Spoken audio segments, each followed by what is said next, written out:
Hello दोस्तों, आप लोग कैसे? उम्मीद करते हैं बहुत अच्छे होंगे। दोस्तों देखिए दोस्तों, धूप है, हम धूप में वीडियो बनाने आए हैं और हमारा वीडियो कैसा लगता है कमेंट में ज़रूर बताइए। दोस्तों लाइक शेयर चैनल सब्सक्राइब ज़रूर कर लीजिए और हम कैसे लग रहे हैं ज़रूर बताइए कमेंट में दोस्तों। और देखिए कितना धूप है दोस्तों और इतना अच्छा नज़ारा है, देख लीजिए बादल कितना अच्छा लग रहा है धूप में दोस्तों। और हमें थोड़ा इधर दिखा रहे हैं, हरा भरा देखिए दोस्तों कितना अच्छा लग रहा है। आप लोग हमारा वीडियो जाकर ज़रूर देखिए दोस्तों, हमारे चैनल को सपोर्ट करिए। आप सभी का स्वागत है हमारे चैनल में दोस्तों। देख लीजिए दोस्तों कितना अच्छा है मौसम और पूरा हरा भरा खेत ही खेत है।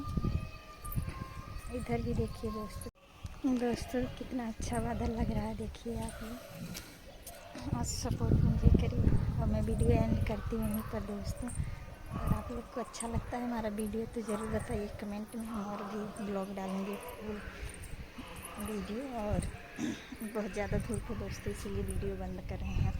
देख लीजिए बादल कितना अच्छा लग रहा है, यहाँ से दूर दूर तक के कुछ नहीं है दोस्तों यहाँ पर हमारे यहाँ।